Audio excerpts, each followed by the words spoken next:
What if I'm coming from a place where I'm like, okay, you're saying stories. I feel like I don't have any stories to tell. Like, how do I get started in actually putting something together where I'd feel comfortable? Am I supposed to tell them, like, okay, when I was a child, like, So that's one of my favorite questions. And here's a couple of opportunities. If you look back at your life, you can ask yourself, what are moments in time where my life changed in some way? Maybe you learned something. Maybe you had an incredible insight. Maybe you were challenged in a very, very significant way. And each of those moments in your life represent potential stories.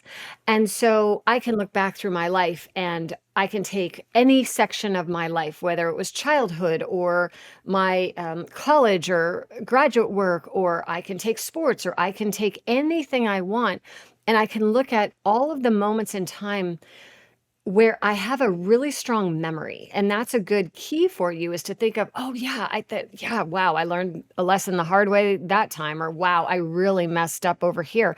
So those moments can then become stories, and if you think about your stories in service to someone else, sure, it is about you and it's your story, but ultimately, we tell stories in service to others.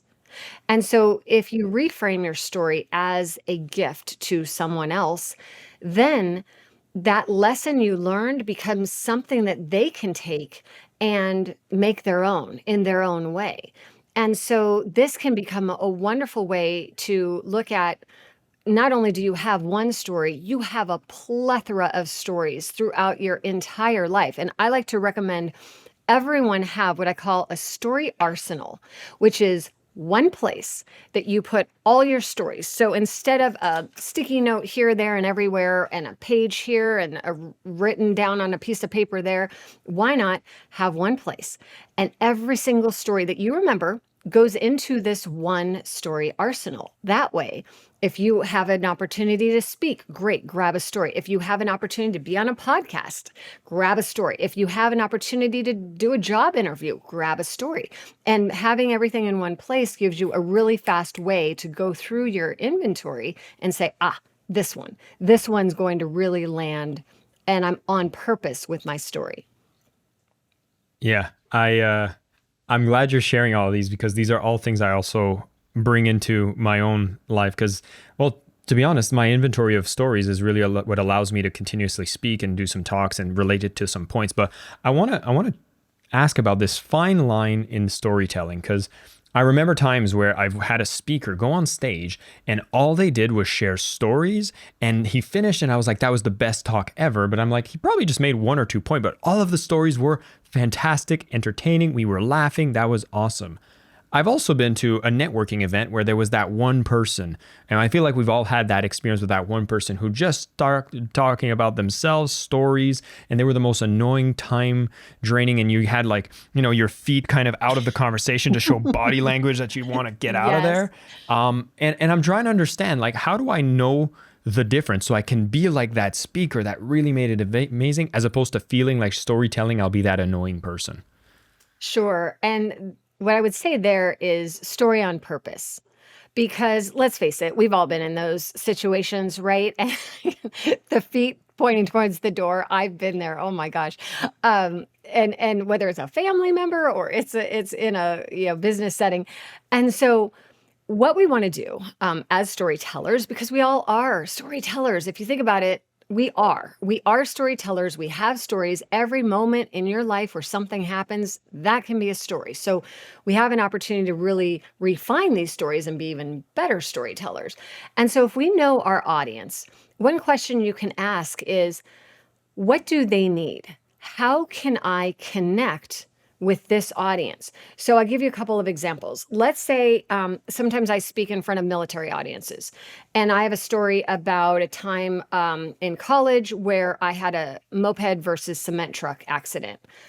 I was not driving the cement truck. And so I have this story about the accident. Okay, great. The story isn't so much about the accident, it's really about the comeback and how did I get back up and playing again after playing softball after the accident. But when I'm telling that story in a military audience, I will go there. I will talk about the scene of the accident. I will talk about, the blood and the glass and all of the things that happened, and being in the hospital unconscious for 5 days and everything there. When I'm on the other hand, speaking to the ninth graders, I will not use those details. It's the same story. I am not ever changing my facts, but I'm knowing my audience, and I'm asking myself, why am I even telling this story? So if this is all about the comeback, whether you're a military veteran struggling with suicide or you're a ninth grader just trying to make it through the day, the way we tell our stories matter.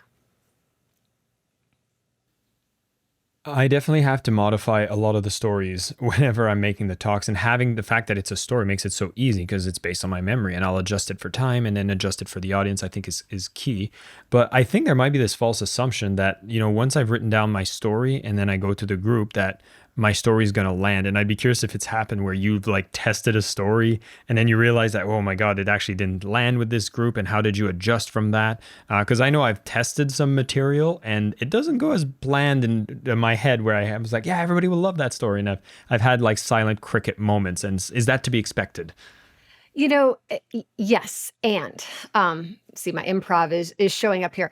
The yes and to that is I love to look at things as an experiment, because when we do that, we give ourselves permission to try and to test and get better and refine. And so you do the best you can.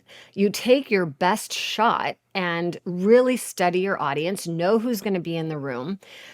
Think about how you can connect to them. Think about where those common ground opportunities are, and share that story. And if it doesn't land, notice that, and then start to really unpack that for yourself and ask yourself, was it the story, or was it the delivery, or was it the timing, or was it my movement, or was it where I was in the day? So for example, depending on where I'm speaking, if I'm right after lunch, I need to come out swinging because everybody's got the carb coma, right?